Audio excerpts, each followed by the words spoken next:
प्राचा साहब, आपने तो बिलावल भुट्टो जरदारी की इंतखाबी मुहिम कराची में दिखाई, मगर रावलपिंडी के अंदर, लियाकत बाग के अंदर पीटीआई ने कोशिश की कि वो एक जलसा करें, मगर वो जलसा जो है हो नहीं पाया। इस वक्त हमारे साथ हैं उम्मीदवार रावलपिंडी NA 56 के शहरियार रियाज साहब। शहरियार रियाज साहब, क्या हुआ जी, आपको इजाज़त नहीं मिली जलसा करने की, तो क्या वजह बताई? जी, हमें ये बताया गया कि सिक्योरिटी इश्यूज़ हैं और इसकी वजह से इजाज़त नहीं मिल सकती।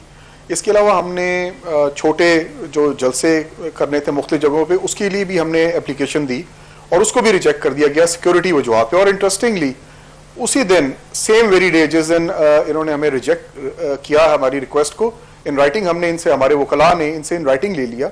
उसी दिन हमारी एक और जमात है, जमात इस्लामी, उनका जलसा वहाँ पर मुनक्कद हो रहा था और इससे पहले 2 जलसे उसी जगह पर लियाकत बाग में मुनक्कद हुए। और मैं समझता हूँ कि अगर ये हमें मौका दे देते और हमें लेवल प्लेइंग फील्ड दे देते इंतज़ामिया, तो हम 2 या 3 दिन की तैयारी से इसको लियाकत बाग को बआसानी भर सकते थे। और सिर्फ NA 56 का वर्कर और यहाँ पे जो वोटर है इतना चार्ज है, तो वो हम अकेले NA 56 से इसको भर सकते थे। वजह क्या बताई उन्होंने आपको इजाज़त ना देने की?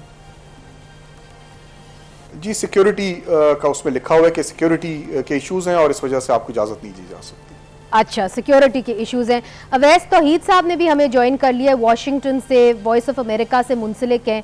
अवैस तौहीद साहब, आपने शहरियार रियाज साहब की बात सुन ली, जो NA 56 से उम्मीदवार हैं और पाकिस्तान तहरीक इंसाफ से मुंसलिक हैं, हालांकि वो इंडिपेंडेंट उम्मीदवार हैं। तो उनको बताया जा रहा है कि जी सिक्योरिटी की वजूहात हैं और आप लियाकत बाग के अंदर जलसा नहीं कर सकते, जबकि दीगर जलसे जो हैं वो पाकिस्तान में हो रहे हैं। तो सिक्योरिटी कंसर्न्स तो हैं फिर अवैस तौहीद साहब? नहीं, सिक्योरिटी कंसर्न्स तो देखें खैबर पख्तूनख्वा बलूचिस्तान में हैं, बिल्कुल हैं, लेकिन ये सिर्फ तहरीक इंसाफ के बैक्ड या सपोर्टेड कैंडिडेट्स के लिए तो नहीं होना चाहिए ना। लेवल प्लेइंग फील्ड सारी पार्टीज को मिलनी चाहिए, सारे उम्मीदवारों को मिलना चाहिए। इलेक्शन का मकसद यही है। इलेक्शन चाहे वो JUI का हो, चाहे वो PTI का हो, चाहे PMLN का हो। हमने माजी में भी देखा था, आपने भी कवर किया है मुझे, कि 2018 में ANP और पाकिस्तान पीपल्स पार्टी के कैंडिडेट्स को बराह रास्त एक्सट्रीमिस्ट एलिमेंट्स या मिलिटेंट्स जो ग्रुप्स थे उनकी तरफ से थ्रेट्स मिल रहे थे, तो उनको वो, लेकिन PTI को फ्री बिल्कुल दिया गया था माहौल के लिए, वो हर जगह पे कैंपेन कर सकते हैं। तो मैं समझ रहा हूं कि देखिए इसके पीछे बहुत सारे सवालात फिर जन्म लेंगे कि अगर आप किसी एक उम्मीदवार को, किसी एक पार्टी को, यानी कि TLP जो है वो हर जगह पे जलसे करती फिरे, कॉर्नर मीटिंग्स करती फिरे, वो काबिल कबूल होंगे, और कोई दूसरा अगर आजाद उम्मीदवार है वो ना करे तो नहीं होगा। ये बेसिकली आपके 8 फरवरी के इंतखाबात पे सवालिया निशान उठेंगे। और मैं समझता हूँ इलेक्शन कमीशन ऑफ पाकिस्तान, सारे इदारे, जितने भी हमारे रियासती इदारे हैं, उनको दे शुड मेक श्योर कि ये इलेक्शन पार्टिसिपेटरी इलेक्शंस हो, ये इलेक्शन फ्री एंड फेयर हो। इन पे अगर सवालात इकट्ठे होंगे तो फिर एक नया सियासी बहरान जन्म देगा। ये मैं एक as a student of politics, मैं 1977 से मैं देख रहा हूँ, जब नवंबरी के जमाने से इलेक्शन, तो अगर ये माहौल बनेगा तो एक और सियासी बहरान होगा जिसका मुतामिल नहीं हो सकता ये मुल्क और ये रियासत, जिसको सिक्योरिटी मसाइल भी है, जिसको माशी मसाइल भी दरपेश है। तो ऐसे में आप अगर सियासी बहरान होगा तो फिर आप कहाँ खड़े होंगे? अच्छा शहरियार रियाज साहब, जब इलेक्शन डे आएगा तो उसके लिए पाकिस्तान तहरीक इंसाफ ने कोई स्ट्रैटेजी सोची हुई है? चूंकि अभी तो कैसे आप अपने लोगों को बड़ी तादाद में इकट्ठा करके जो है पोलिंग बूथ तक लेके जाएंगे? देखिए जी, हमारे ज़ाहिर स्ट्रेटजीज तो हमने बनाई हुई हैं और आपको पता है जिस तरह से जो हालात चल रहे हैं, हमारे वर्कर्स को हरासा किया जा रहा है और हमें कॉर्नर मीटिंग्स नहीं करने दिए जा रहे। हमारे बैनर्स लगाने वाली टीम्स को उठा लिया जाता है, उन गरीबों को जिनको हमने हायर किया हुआ है उनको हरासा किया जाता है, उनको बिठाया जाता है थानों में।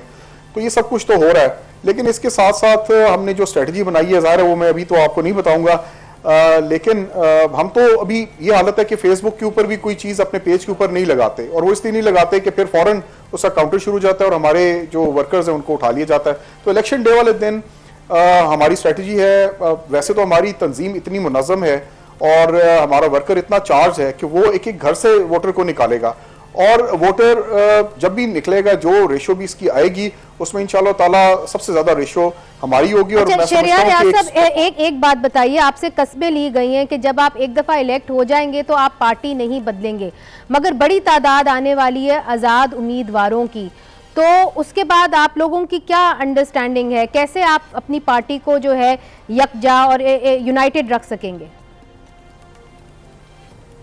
देखिए जी, ये तो अभी हमारे जो पार्टी के इलेक्शंस हैं वो भी हो जाएंगे और हमारा जो सिंबल है वो भी वापस मिल जाएगा, और इंशाल्लाह हमारे जो सीट है ये इमरान खान की अमानत है और पीटीआई की अमानत है, और इस सिलसिले में इन्होंने हमसे पहले से हलफ भी ले लिया है और इन्होंने इन राइटिंग भी हमसे ले लिया गया, एफिडेविट्स ले लिए, और इंशाल्लाह हम इमरान खान के प्लेटफॉर्म से इलेक्शन लड़ रहे हैं और उसकी सपोर्ट से इंशाल्लाह इंतखाब जीतेंगे। मगर उसकी कोई कानूनी हैसियत नहीं होती क्यों तारिक चौधरी साहब?